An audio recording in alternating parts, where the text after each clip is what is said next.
Donc bienvenue dans ce nouvel épisode. Aujourd'hui au programme, je vais vous expliquer l'opération qui a consisté à réaliser les fondations. Ensuite, on fera une passe sur le coût des matériaux, les principaux matériaux. Donc je ne rentrerai pas dans le détail de la vis de 4. Ensuite, le matériel nécessaire. Donc qu'est-ce qu'il vous faut comme matériel pour faire cette opération-là.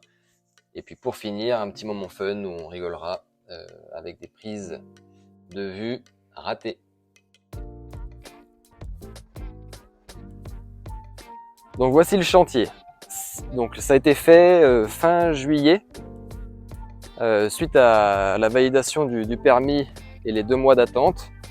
Donc on a directement commencé les fondations, à creuser avec une mini pelle ici. Donc comme vous pouvez le voir, donc on a fait ça avec une mini pelle 1,9 tonne. 1,9 tonne c'était un peu limite, c'est limite par rapport à la nature du sol. Concrètement, moi je vous conseille de prendre la gamme du dessus. Je vous mettrai en lien la bonne force, le bon modèle de mini pelle.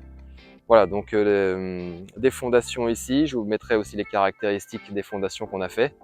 Vous avez au milieu la fondation pour mettre le mur de refend. La maison a fait 8 mètres par 16 environ. Ici, voilà ce qui a été fait. Donc les fondations, il y a 2 toupies qui sont venus pour couler ça. Ferraillé, bien sûr. Voici la ferraille des fondations et la remontée dans chacun des coins. Ici, ce qu'on appelle des chaises, on va directement mettre l'encombrement extérieur de la maison. D'accord, donc ça permet de mettre le ferraillage au bon endroit. Ça veut dire qu'une fois que vous avez mis ça, vous pouvez exactement prendre vos mesures largeur, longueur et diagonale. Dans la tranchée technique, il y a un peu moins de...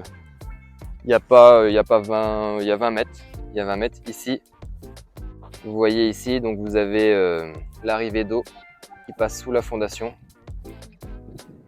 L'évacuation également. Et puis ici, vous avez le futur câble électrique qui viendra là, dans la grosse gaine rouge diamètre 90. Et puis après, 2 petites gaines diamètre 40, les 2 rouges. Et puis le téléphone dans la gaine verte.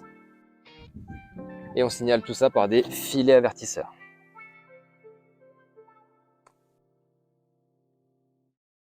Donc la première galère du chantier, la voici, elle est sous vos yeux juste là. Il s'agit en fait de l'oubli du passage de l'alimentation en eau.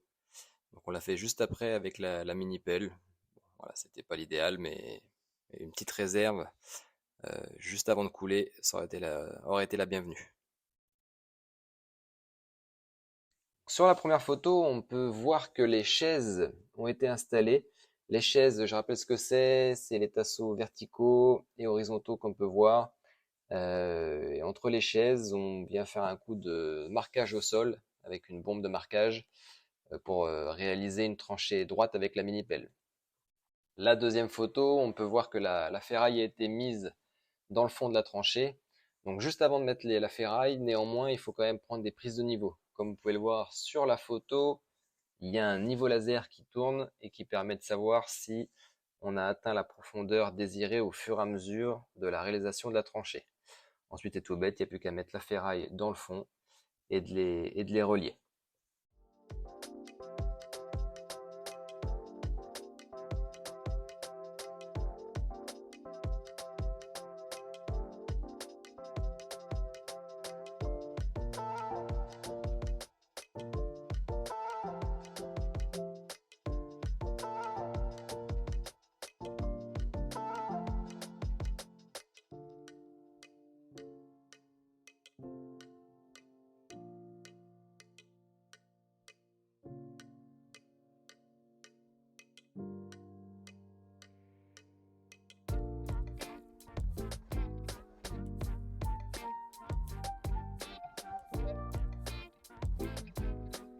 Bonjour et bienvenue sur ma chaîne Le Coin des Bricoleurs. Aujourd'hui, je vais vous présenter J'ai dit speccoleur. Aujourd'hui, je vais vous présenter le premier d'une série de plusieurs épisodes concernant la construction d'une maison. Une maison. Bonjour, bienvenue sur la chaîne des